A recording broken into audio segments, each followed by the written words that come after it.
Let me welcome everyone to our talk today on Chenxing Han's new book, One Long Listening, a memoir of grief, friendship, and spiritual care.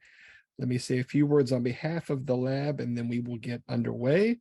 So first, like most of our events, this session is being recorded, and you'll get a link to that recording here in a few days. So don't worry if you miss a point you want to come back to, or if you have to leave early, no problem. You can watch it whenever you like, as soon as we have it ready. Second, you'll have a chance to fill out a very brief survey about your experience when you do get that email. So please, it's just 4 or 5 questions. If you'll fill that out, that gives us a chance to plan for future events. And then finally, let me mention that North Atlantic Books has generously made a discount code available for the lab audience. And so I'll put a link in the chat here in a moment. You can use the code CIL35 for 35% off your order. So I would encourage you to A, buy the book, and B, use that discount code when you do so. Now let me introduce today's guest, and I will hand it to her. Chenxing Han is the author of the widely reviewed Be the Refuge, Raising the Voices of Asian American Buddhists, which was also published by North American Books in 2021. She's a regular contributor to Lion's Roar, Tricycle, Buddha Dharma, and other publications, and a frequent speaker and workshop leader at schools, universities, and Buddhist communities across the nation. She has received fellowships from Hedgebrook, Hemera Foundation, the Lens Foundation, and the Institute of Buddhist Studies. She has a BA from Stanford and an MA in Buddhist Studies from the Graduate Theological Union. Her chaplaincy training began in Cambodia and continued in the San Francisco Bay Area, where she completed a residency in an oncology ward. She's a co-teacher of Listening to the Buddhist in Our Backyard at Phillips Academy Andover and a co-organizer of May We Gather, a national Buddhist memorial for Asian American ancestors. Chenxing, thank you so much for being with us. Let me turn it to you, and we'll hear a little bit from the book and then get into conversation. Thank you so much, Michael. It's truly such an honor to be part of CIL's really rich and diverse offerings. I think it's been about more than 4 years now since CIL began. It's just been a joy to keep learning and growing and watch it really expand and diversify as the field of chaplaincy itself is. I want to thank you for being in conversation with me and being such a skilled moderator. I want to also thank Chaplain Claire Chuck Bowman for sort of connecting us together for this particular event. And there are many other people I want to thank and could thank. I don't want to take up all the time, but also, of course, very importantly, really want to thank everyone who's joining us here today live, as well as people in the future who will be watching this video. I think I saw that one of my CPE supervisors is in attendance, Carrie Buckner, and also Lavera Crawley was one of my supervisors, and Venetia Rayford. So I can imagine some people watching this video will know these really extraordinary CPE supervisors, without whom this book that I wrote would not exist. So my deepest gratitude go towards them. I know earlier this year, Ellen Cooney had that wonderful talk on One Night, Two Souls Went Walking. I have this little section of my bookshelf back there, which some books that inspired me during the really 9-year-long process almost of writing this particular book. And her book that came out towards the end of when I was writing my memoir was one of them. And I particularly loved what she said about chaplaincy and writing both being very much intuitive and creative processes. And then I was also thinking about this particular piece of balsa wood I have behind me that I write about in this memoir, given to me by a teacher, a mentor in Taiwan at a Buddhist college there, where I spent some time after my year-long CPE residency. And the characters carved on it in Chinese read Ichi Hui, or in Japanese, the expression goes Ichigo Ichie, which I will read a little bit about from my book. So I won't say too much about it there, but it does convey this idea that, every single meeting, encounter is unique, that it will never happen again. All of these causes and conditions made it possible, like this one right here, where we currently are, and it will never repeat itself. And it occurs to me that writing and chaplaincy both are a bit like this too, that maybe from the outside, it appears the same what we're doing, going into the same rooms or going to the same desk over and over. But as we know, every encounter is unique, is different, never again repeats. And This book, I'll just say a few words briefly about. I started it in the fall of 2014 when I began a CPE residency, and I came to chaplaincy seemingly by accident. I didn't grow up knowing what chaplaincy was. I was raised in an atheist family. The word chaplain wasn't even in my vocabulary for a long time. But as Michael mentioned in the introduction, my first exposure to chaplaincy was actually in a Buddhist context and in Cambodia, with the nonprofit Brahma Vihara, founded by the Zen Buddhist nun, Reverend Beth Goldring, whose staff were very much just bodhisattvas, people whose lives were committed to alleviating the suffering of others. And so apprenticing with them was a very extraordinary way to begin. And 2009, I think that was the summer after my college graduation, that was me first starting to dip my toes into the waters of chaplaincy. And then after that, there was spending time in hospice and at the Sati Center for Buddhist Chaplaincy in Redwood City, where many Buddhist chaplains kind of get an introduction to this field. And also very importantly, I went to seminary at the Institute of Buddhist Studies in Berkeley, California, which is the oldest Buddhist seminary in the US, founded with its roots in 1949. And that's where my first book, Be the Refuge, Raising the Voices of Asian American Buddhists, came about. So I suppose a bit of a spoiler, I'm not, as I would say, a badge-wearing chaplain now, though of course many of my friends are in the fields of chaplaincy, whether in hospice, hospital, prison, homelessness ministry, a wide variety of other fields. And also the education in chaplaincy really informs everything I do, whether that's writing or reading or teaching or speaking at events like this one. And maybe finally, before I dip into the book and read a little bit from it, I would say that once more, a thank you to my supervisors who really said to me, chaplaincy needs writers too. And that was the blessing I needed, and I think the permission I needed to start seeing these two creative, intuitive, bottomless crafts endeavors as very much inextricably interconnected. So I thought I would read from a few sections of my book. I'll begin with a bridge, since this will help to orient people a little bit about this very much multi-stranded and somewhat unconventionally structured memoir. Bridge. The summer before she died, I visited the Musée Guimet for the first time. By then, the young woman who was once my college roommate had been diagnosed with acute myeloid leukemia. She was 29. Like her two sisters, complications from the rare genetic disease Fanconi anemia would take her from the world. The largest collection of Asian art outside Asia sweeps all thoughts of FA and AML from my mind. In the museum's central atrium, I encountered Khmer sculptures so exquisite my chest aches. To stand in that pristine hall where the air is temperature controlled to a T, I had flown from Phnom Penh to Bangkok to Dubai to London, arriving in Paris by train. In Phnom Penh, I lived just around the corner from the National Museum of Cambodia, where pigeons meandered underfoot, bird poop graffitied the walls, and chickens clucked at ancient statuary. From the central courtyard, an occasional sultry breeze stirred human and avian visitors alike as we roamed inside the National Museum's open-air pavilions.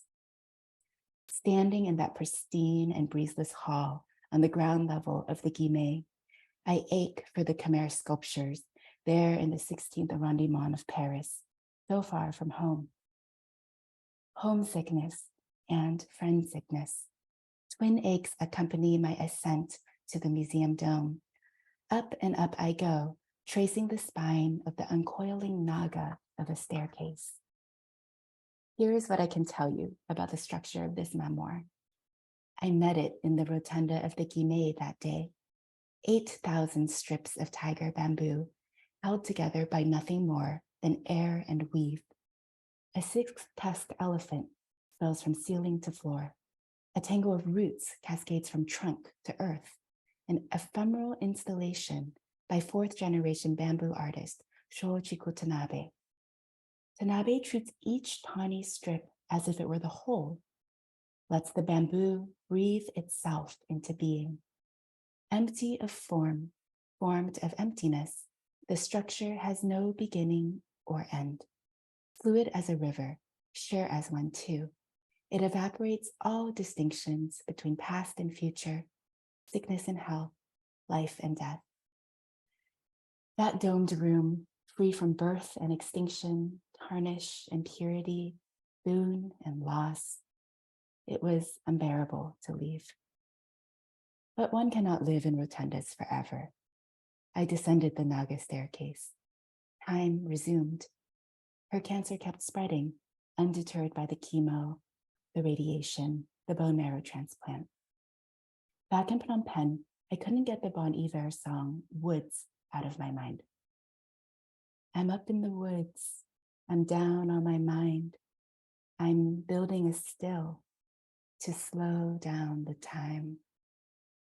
This book is that still, a mala bracelet of rumination-worn beads. In the beads that follow, proper names are largely absent. My reasons for this choice are twofold: to protect people's privacy and to honor the Asian cultures that have formed me. Hang Ayi and So Ayi are not reducible to their chubbiness or skinniness. When I call these aunties by their paired nicknames, I celebrate the friendship that gave rise to their playful monikers. We do not call each other by our full names. The omission endears us to each other. Gyat Ran is among the Khmer Dharma song masters whose teachings resculpted the trajectory of my partner's life. Greeting me for the first time at her home in the Cambodian countryside, she cradles my face between her palms and calls me Gon. I call this revered teacher and blind grandmother Nyak Kru and Lok Yeng. I would never address her as Gyat Ran. The omission bespeaks respect. As in the two paragraphs above, virtually all of the Chinese, Khmer, and other scripts in this book are translated in context. The unglossary on page 267 relays the pinyin for the Chinese characters, along with phonetic transcriptions for words in Thai, Khmer, and Japanese. Why such an oblique and incomplete method of translation? I wanted to convey in this mala of a memoir, not only what chaplains do, but how chaplaincy feels. Choosing honesty over ease, I let the frustrations and opacities remain. I hope you'll indulge me this choice in the Buddhist spirit of 不知最亲切, not knowing is most intimate. The beads ahead do not conform to linear time. They circle primarily around 3 autumns of my life. In the fall of 2014, I began a year-long chaplaincy residency program in California. In the fall of 2015, I moved to Taiwan to spend a semester at a Buddhist college. In the fall of 2016, I was undone by a dear friend's too soon death. I've heard it said that there are as many ways to do chaplaincy as there are chaplains. This book is about one chaplain's way. So part 1 of the book is called Ichigo Ichie. And as I mentioned in the bridge, I think of these little segments as kind of beads on a mala bracelet or on a rosary for those in the Catholic tradition. I thought I would read just a few more beads to give a sense, a little taste of how the book goes. So why don't we begin at the beginning? Which is in a way not the beginning, as those who've read the book will know, or those who've listened to the audiobook, which I narrate. The book is very much not chronologically linear. Near the end of my year-long residency in hospital chaplaincy, I buy a one-way ticket to Taiwan. My parents, who are both computer engineers, are not amused. They warn me about the dire state of the Taiwanese economy, Mom, and suggest a total career reboot, Dad. Alarmed that I am nearing 30 with nary a job prospect in sight, they ask, why are you going to a Buddhist monastery? And also, why are you throwing away your future? The second question seems a bit loaded, so I mumble a response to the first. I'm trying to understand chaplaincy outside the Christian-dominated American context. I want to see how a Taiwanese Buddhist institute teaches spiritual care. But here's a more honest response. I read somewhere that you go to the monastery to find out why you are going to the monastery, which is to say, I don't know. And for those who are listening to the audiobook, you'll know that here, kind of to mark auditorily the kind of blank space, there's a bell sound. I don't have my bell with me, so you can imagine that. In the next feed, surely my education, nursery in Shanghai, Little Ducklings daycare in Pittsburgh, public schools in Pennsylvania and Washington State, undergrad and grad programs in California, has amounted to more than I don't know. My parents are not mollified. Have I considered becoming a product manager? And implicitly, what kind of immigrant daughter goes back to the country her parents struggled so hard to leave in the first place? Footnote, technically they left mainland China and not Taiwan, but never mind PRC-ROC relations. The point, project management's superiority over Buddhist chaplaincy, the ingratitude of immigrant children, still stands. End of footnote. To be fair, they aren't the only ones perplexed. For those who have never heard of chaplaincy, a category I fit into for the first 2 decades of my life, it can be discomforting to meet a hospital employee who does not fit the familiar categories: doctor, nurse, social worker, occupational therapist, phlebotomist. For example, at my mom's annual music party the summer before I steal away to Taiwan, her coworker corners me in the kitchen. Interrogating me about my job, he works himself into a paroxysm of bewilderment. "But what is it that you do?" he wails, throwing up his hands as the refrigerator spits ice cubes down my back. When people at the hospital ask, "Why does my father have cancer? Is grandma ever going to leave the ICU?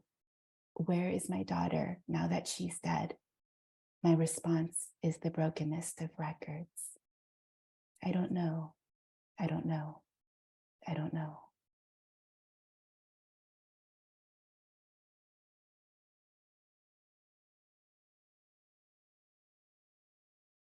I was thinking about just what a joy it is to be able to read from this book to a group of people who care so much about chaplaincy. And I wanted to skip ahead a few beats to talk about something that I still think a lot about and thought a lot about while doing CPE, since I was often called to by my colleagues to serve Mandarin speaking patients at the hospital. And that something is translation, what we can translate, what we can't translate, these gaps of translation when we encounter people across wide gulfs of linguistic and cultural difference. And sometimes even when people seem of the same culture and of the same languages as us, they can still feel like there's that wide gulf. So how do we bridge that gulf? My aunt helps me find the words to introduce myself to Chinese-speaking patients at the hospital. This is the aunt who lives in Shanghai, who once thoroughly trounced me at a game of Scrabble when she visited us in Seattle. Footnote, only teenage hubris can explain my surprise at having lost to a woman who read dictionaries cover to cover during the Cultural Revolution. Did I mention she's a translator and writer? End of footnote. We agree that 宗教师, religious teacher, sounds too literal, while 精神支持, spiritual supporter, sounds a bit stiff. She muses, in Chinese, 精神疏导 or 心理疏导 is quite an occupational term, but 关怀 may sound more humane. Alternatively, you can use 人文关怀 or 心灵关怀, which are both suitable in this case, but maybe too extensive in meaning. 神职人员 is awkward for non-believers, but still embraces a broader sense than 牧师, which is strictly used in the Christian context. 牧师, shepherd teacher, is the translation I encounter most often, but The Lord is not my shepherd, and a hospital chaplain's flock is not exclusively Christian, especially not here in the San Francisco Bay Area. I end up explaining not who I am, but what I do, 精神与心理关怀, or simply 关怀, the chaplain's job distilled to a single word, care.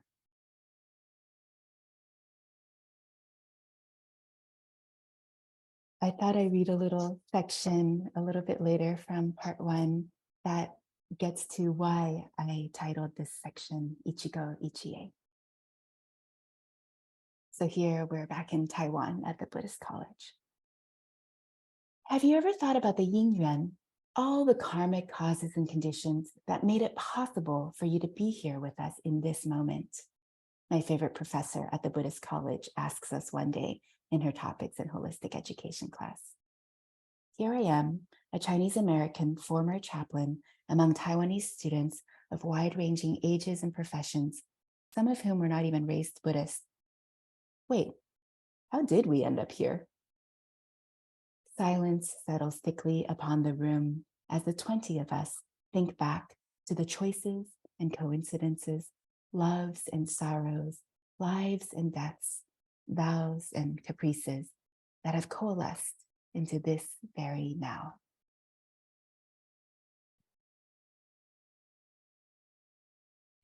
If you cut someone off and then can't find a parking space, that's not karma, that's poetic justice.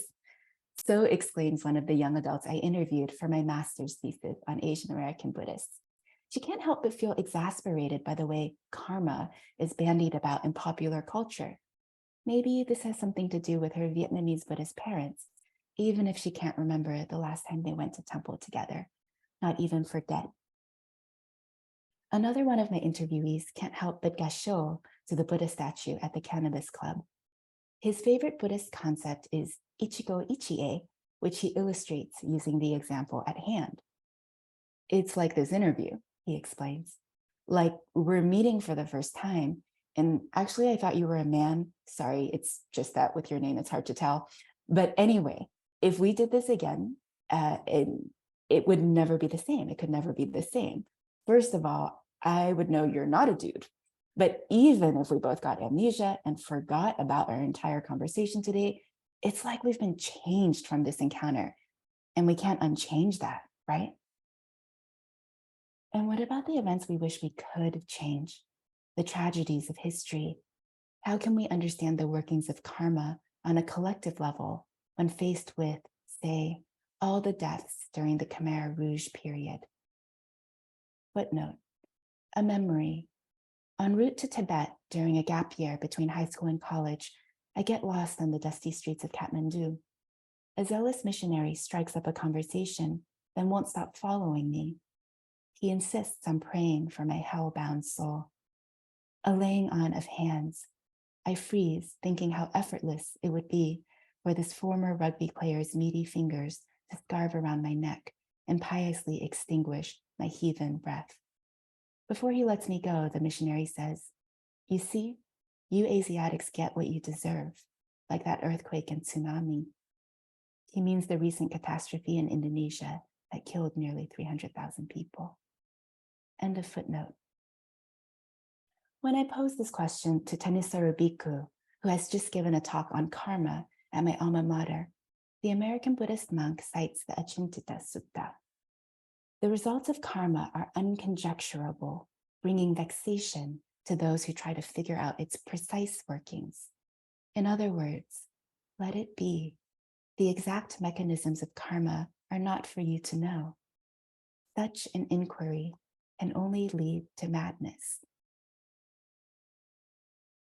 In addition to posing brow-knitting questions, my favorite professor in Taiwan likes to make art and give it away.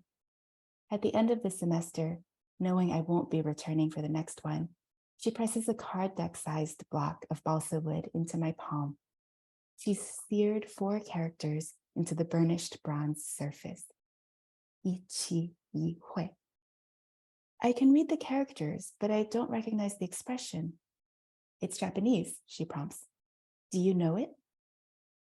I'm about to say no, when the ghost of high school Japanese class past suggests I try reading I as ichi, a phrase with two ichis. Yes, someone once explained it to me. A cannabis club going, Buddha respecting fourth generation Japanese American, to be precise, but that's probably more than she needs to know. I thought I would read one last bead from the Ichigo Ichie section. As kind of sort of showed up in the bridge, if you noticed, there were a lot of birds. And as I wrote this book, birds kept showing up. And probably one of my first bird-related beads is this one. Big Bird is grieving the death of Mr. Hooper, who ran the neighborhood store. Yellow feathers a quiver, Big Bird cries.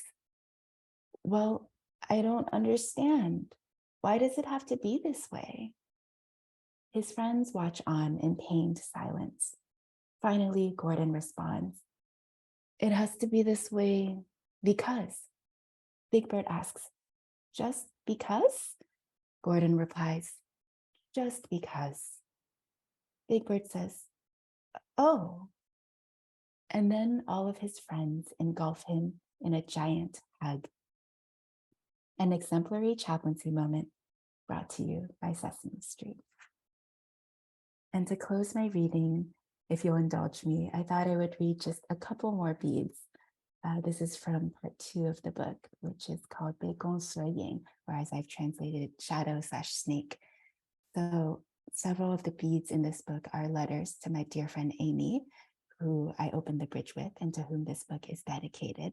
So the first bead that I'll read is a letter to her that she would never have been able to read while alive.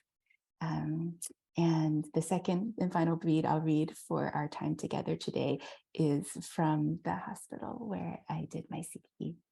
And I thought this particular audience might appreciate the kind of humor, or maybe slightly macabre humor of that bead.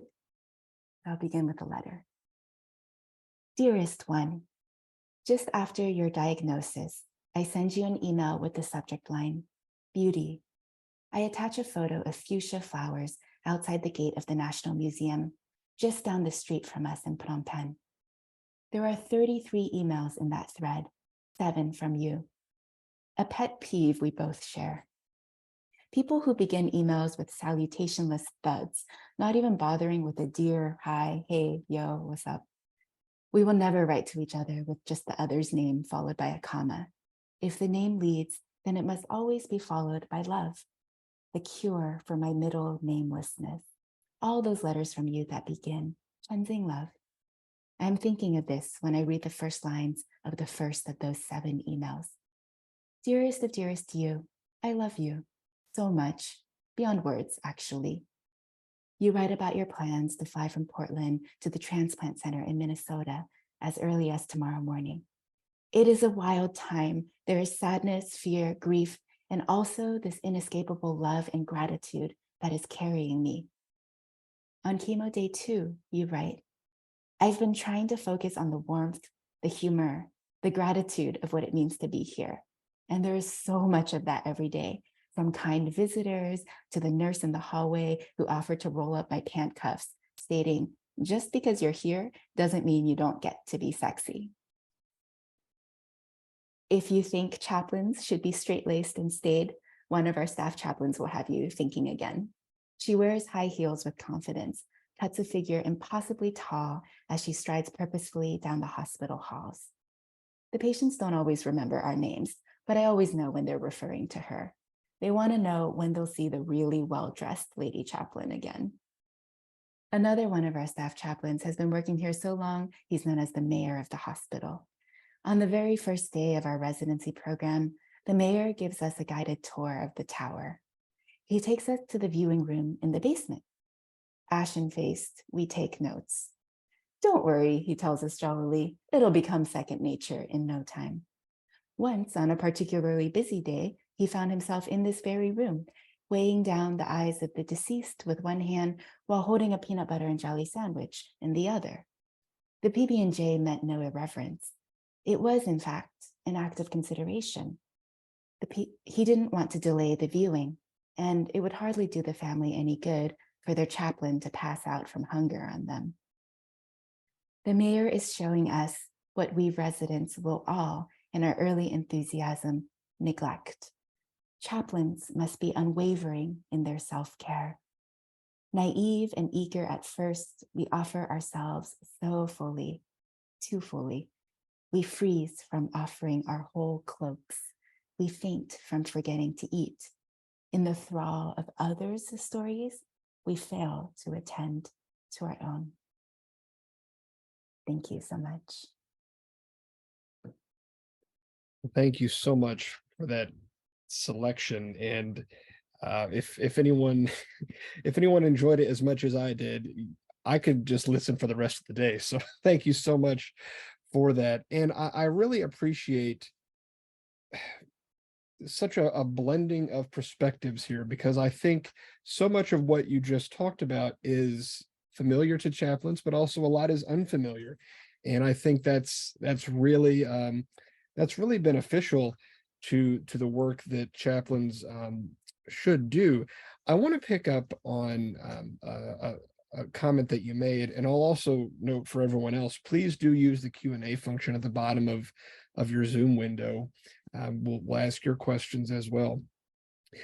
But you mentioned getting out of the American, mostly Christian environment of chaplaincy, going over to Taiwan, coming back.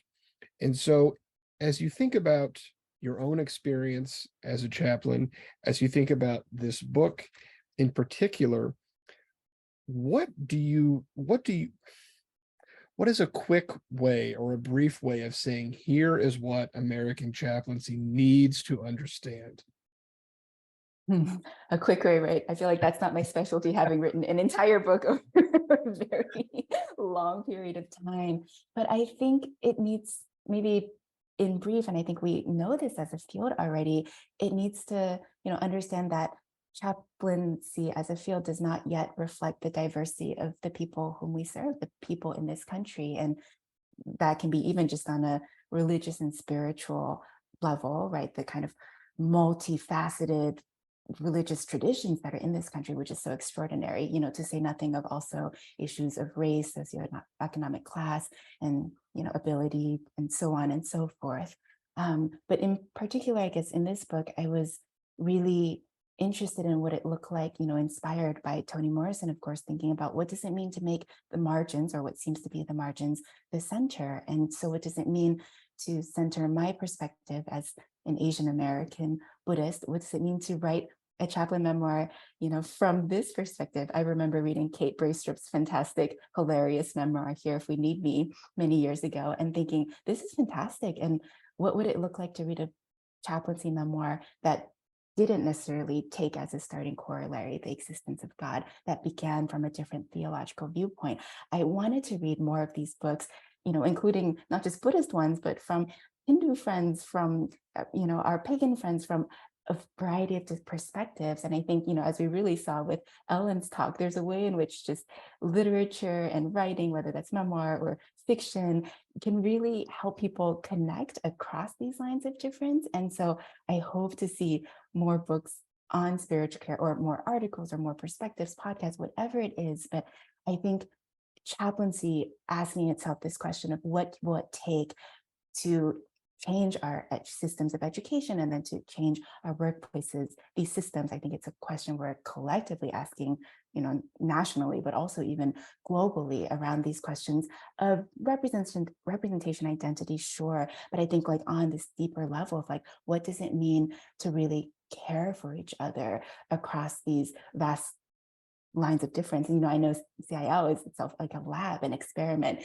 and this book was very much just an experiment for me. And I think this field of chaplaincy, spiritual care in this country in particular, is such an experiment, because we're confronted by really, really sometimes overwhelming levels of difference, right? When you have 100+ languages being spoken in a single hospital, I would say that that's even more diverse, and our numbers are greater than even what I was seeing in Taiwan, which is not to say that we can't learn from people doing chaplaincy in other places. In fact, I think a lot of people, for example, throughout Asia and Europe are looking at the US and chaplaincy, trying to understand chaplaincy in this context. What does it look like for us to also make that effort reciprocally and try to start understanding what can we learn from how spiritual care chaplaincy might look differently in different cultural contexts? You know, you mentioned the wonderful conversation that we had with Ellen Cooney, and she told us about some of the interactions that she had with an editor that just insisted, your chaplain doesn't look right. Your chaplain does this, your chaplain does this, your chaplain doesn't have a husband, and all this stuff that all boiled down to chaplains are supposed to look one way. And everyone who was on that webinar, of course, they got an enormous kick out of that, because they know on one level there is no one way for chaplains to look. But I very much appreciate your point about going beyond just representation, because I think, especially, I know from conversations with chaplains that even for those chaplains who come from a minority faith tradition or no faith tradition or whatever, they may be welcomed into a spiritual care department or a CPE program, truly welcomed. But if they are only represented and they are not truly embraced or allowed to be authentic, it's just, you can't just add people in and stir. It has to go deeper than that, right? You can't say, oh, well, our department has 3 different faith perspectives, so aren't we, didn't we do it? Chances are the answer is no. Absolutely. I wanted to ask, sorry, go ahead. No, I mean, like, no, absolutely. I thought a lot about that, even, as a chaplain, like sort of being a Chinese Buddhist chaplain, but then realizing there are so many, just like Christianity, there are so many traditions of Buddhism. And then even, what does Chinese mean? Does that mean they speak Mandarin or Toisanese or Cantonese or Shanghainese or one of the many other dialects? So like within even just any one of these seemingly, minority quote unquote categories, they're whole categories unto themselves that are so rich. And so what does it look like, not just to have the cultural humility, but to start to have sort of cultural and religious literacy? I think it's just, that's what makes the field of chaplaincy so wonderful. I think we're lifelong learners alongside everyone else. So what does that look like when we've inherited an educational system that's been going on for generations? And, I think this kind of education, these kinds of changes take generations, really. So we get to be a part of that. We get to plant these seeds for the future, to kind of use a very Buddhist metaphor here. But absolutely, it's not just like, okay, we've checked this box, we're done with it, right? Like we can understand that, in my mind, it's actually a very joyful process of learning and being in connection with people. Something I miss the most about working in the hospital is encountering people I wouldn't otherwise have ever met. That feels like an extraordinary privilege, I think, and certainly to meet people at these sort of hinge moments, pivot moments in their lives, it's an extraordinary gift, I think. And so how can we take that sense of reverence almost, I think, to these tasks that we might put on a label, diversity, equity, inclusion, something like that, but like understand it's so much more than a label, it's so much more than a checklist. It's actually a very life-giving part of our spiritual practice, can be these kinds of learning, these kinds of, even if it means learning a few more phrases in a different language, even if it means getting it right, like, oh, I'm so sorry, I thought that you were speaking Hakka, but actually your family speaks Hokkien, or, tell me more, just tell me more about those kind of cultural aspects of your identity that are meaningful for you. I think there's so many ways in, so many ways to connect. Now, you just mentioned planting seeds for the future. I'm a historian by training, so I'm going to take us back to the past, which is when you mentioned your time in Cambodia. I immediately thought of what I assume is the very long shadow cast by the Khmer Rouge and really the genocide that was inflicted on Cambodians. And I'm wondering how you sensed that in a spiritual way.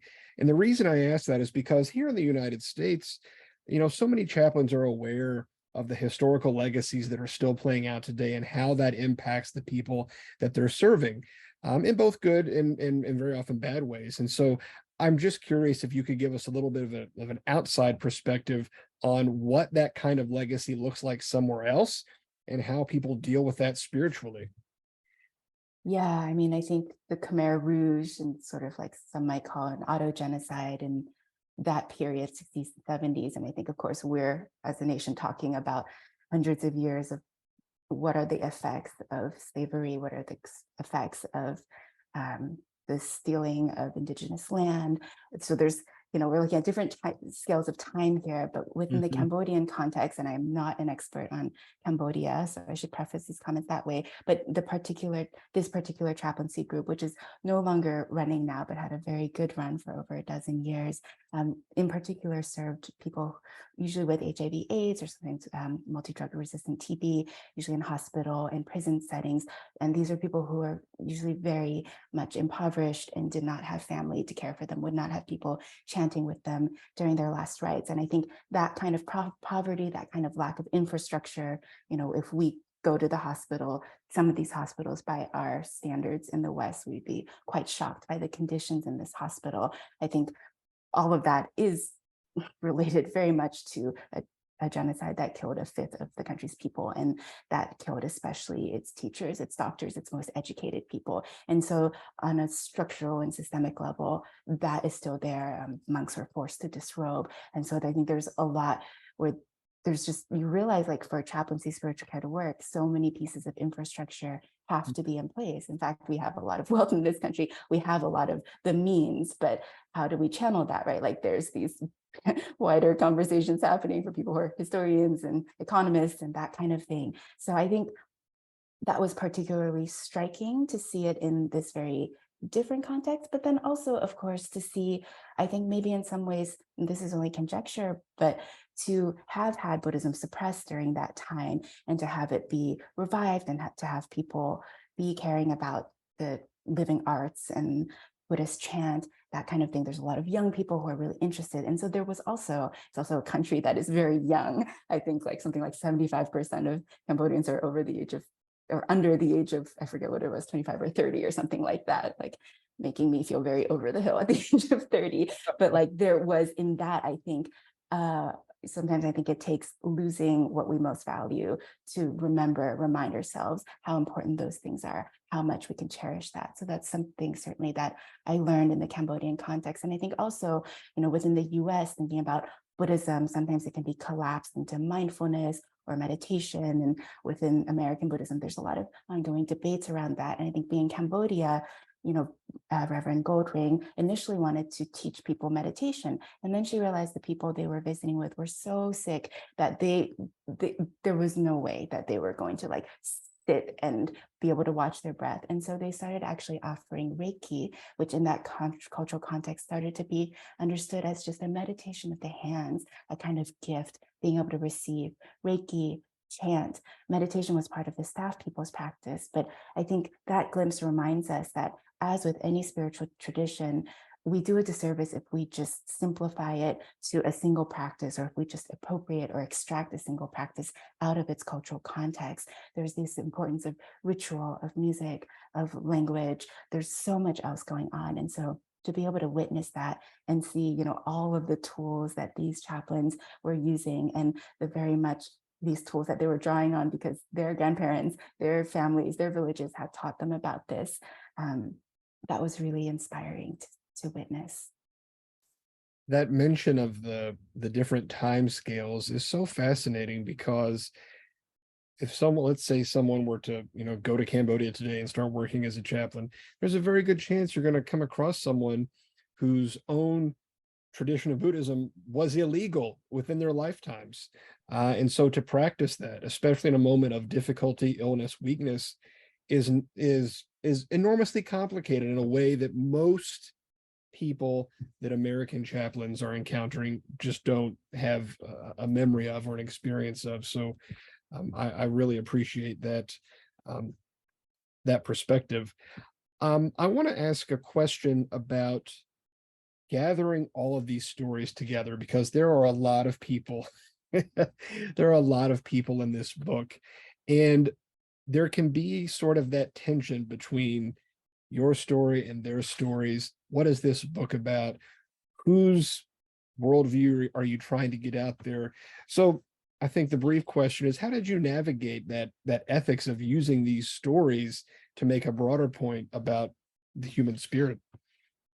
Sure. It's something I thought about even I think before I started this book and then throughout writing it. And the original subtitle was actually My Education in Buddhist Chaplaincy. Mhm. I thought of the book very much as kind of an embodiment of this sort of action reflection model of CPE that we talk about. And so I was less interested, I was always very cautious about seeming like I was voyeuristically presenting other people's stories out there. And in fact, the stories that I chose, each and every one of them, I would say, changed me, like in the spirit of Ichiko Ichie. And so really at heart, it's a memoir. It's, I think, a book. To me, it's kind of an exploration of the self, but even it's of myself, but also this broader question of like, what is this thing we call the self, or maybe a soul? Like in Buddhism, there is not such a thing as a permanent, non-changing, abiding soul per se. And so I was kind of playing with that and trying to understand that theologically. And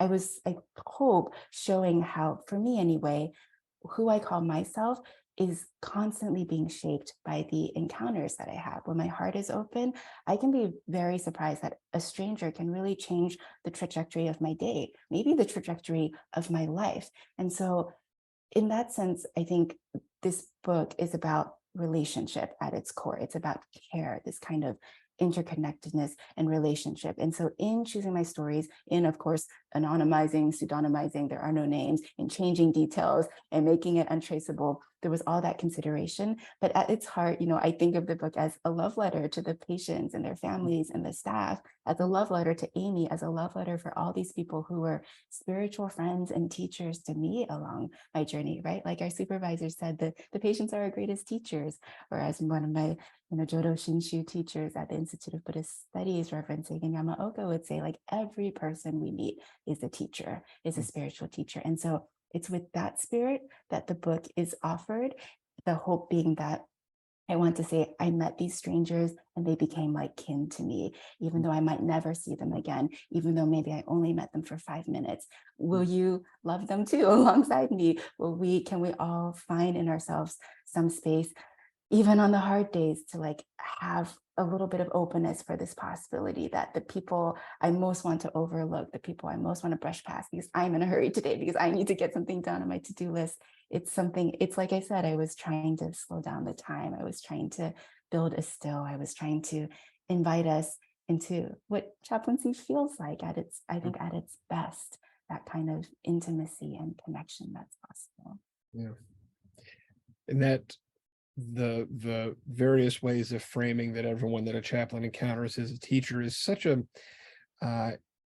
it's more profound even than it sounds on the surface, because all of the people that chaplains are serving, I shouldn't say all, almost all the people, are in some sort of moment of vulnerability and crisis. There is a power dynamic there, whether a chaplain wants to acknowledge it or not.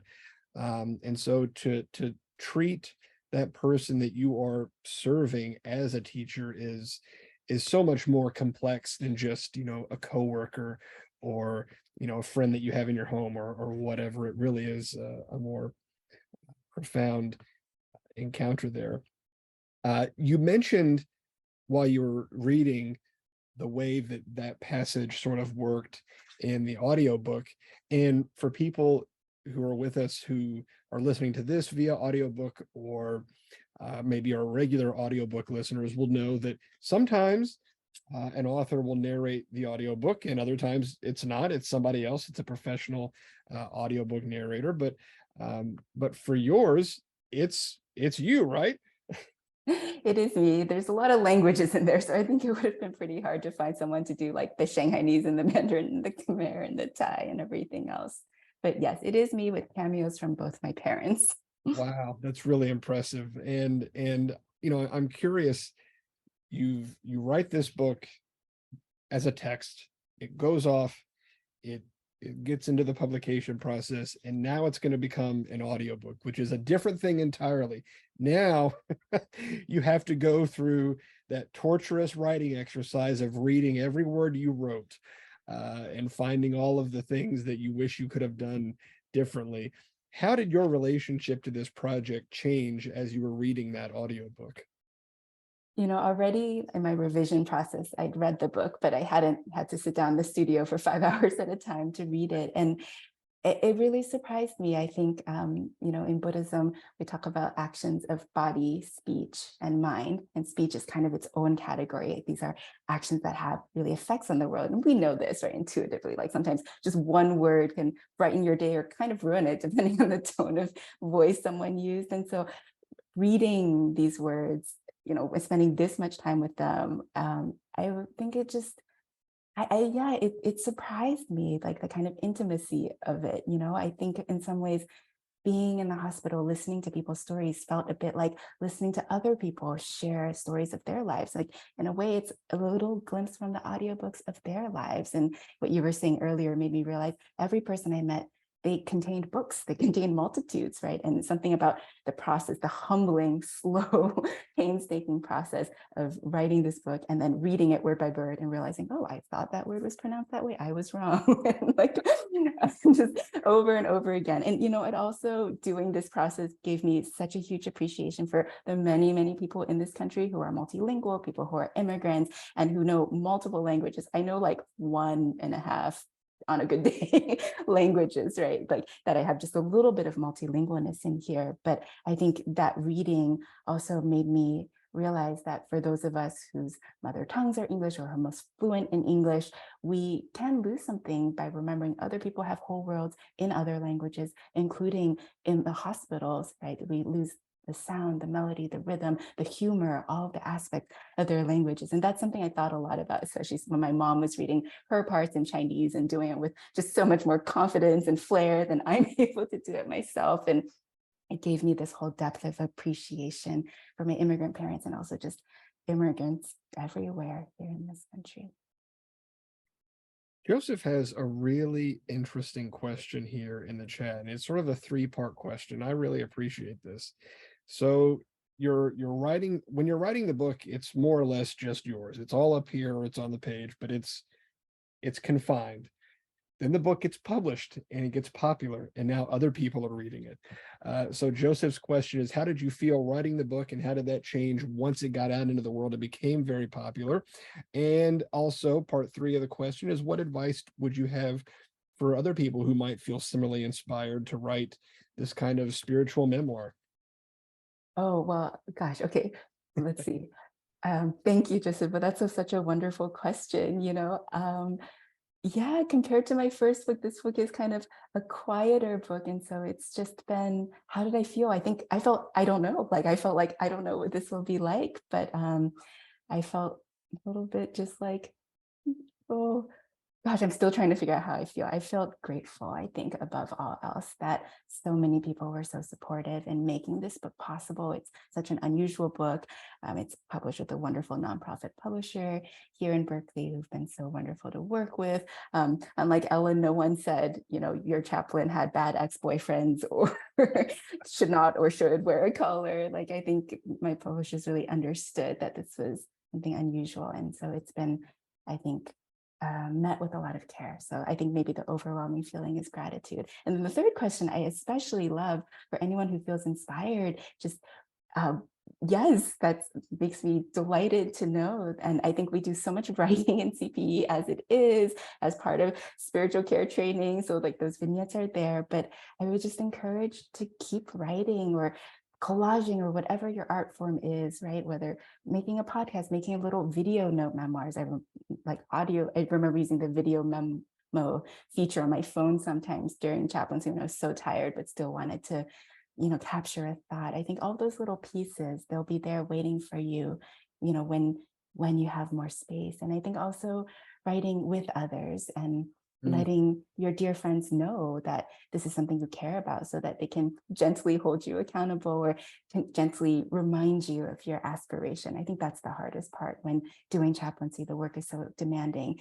Creative work is also demanding in its own way. So what does it look like to carve out enough space? Yeah, so that's just encouragement, and find the people in your life who will encourage you. The seed of this book really began when a friend of mine said, oh gosh, you're doing chaplaincy. I actually don't know what that is. Could you write about it? And I said, I don't even really know what that is. I'm trying to figure it out myself. So maybe I will write about it. And I find that I learn so much in the writing process. Writing is a way of thinking and processing for me. just like I think collaging for Amy was part of that. And so this was my word collage in trying to understand this ever-changing thing that we call chaplaincy, spiritual care. And so I think we need all of your voices, and I'll certainly be there like waiting to read your articles, buy your books. There's a lot of us out there, I think, that are hungry for more voices in this field. And I really want to echo what you just said about if you feel inspired to write a book like this, please do. And I'm going to add also the writing motivation, or the writing advice, that motivation doesn't last. So if you decide to write it, you got to sit down and just write it.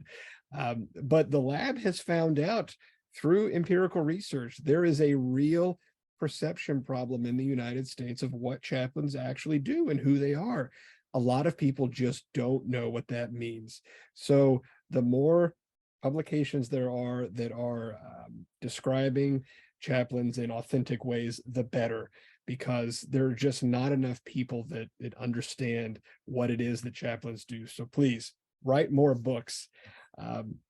Danushka has a great question, and maybe it's a little bit unfair. I'm going to ask it anyway, though, because I like it, which is, what is next for you? Well, I guess most immediately next is a big move to Michigan after living in California for almost 2 decades. So my husband and I are preparing for that in next month. So it's a big time of transition. And actually, it's been so wonderful to have this book where I traveled a lot in the writing of this book. And the book has become a kind of chaplain to me, accompanying me. So I am part of starting some new books that are just really baby tubelings, little trees at the moment, but also part of some really fun collaborative projects. I'll just name one of them since it feels relevant for this particular audience, but it's called May We Gather. And on the 3rd year anniversary of the Atlanta shootings, March 16, 2024, we'll be doing a national Buddhist pilgrimage for Asian American ancestors in Antioch, California, which is actually maybe only about an hour or so east of where I'm sitting right now, looking at some of the early histories of Chinese immigrants and their extremely complex, varied religious and spiritual lives that would have mixed together what we might today call Buddhism and Taoism and folk religion, Confucianism. There's some still very beautifully preserved temples in Weaversville, where I was recently. There's the Weaversville Joss House, is extraordinary for anyone who's able to go there. Also, Marysville is a living temple, also in Northern California. But I bring these up because I think they're a really important part of actually the religious history of America. We're talking about the 19th century here.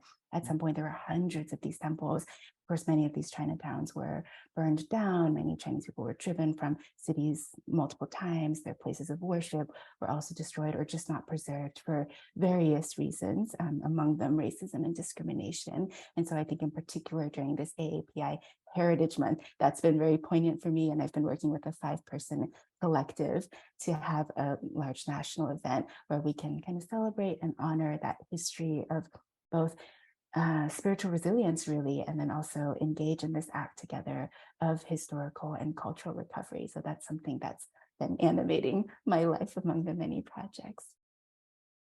Well, as someone who lives in northern Indiana, I will be your neighbor to the south. So if I can assist you in acclimatizing back to the Midwest, I am only too happy to do so. I know that will be quite the cultural shift from California. Yes.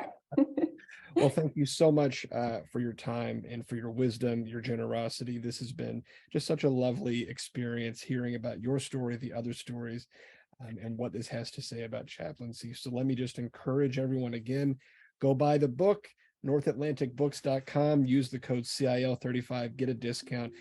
However you get a hold of it, steal it from somebody else, whatever, read the book. But do that, incorporate it into your practice. Thank you all for joining us. This has been such a wonderful event. We will see you next time. Thanks, everyone.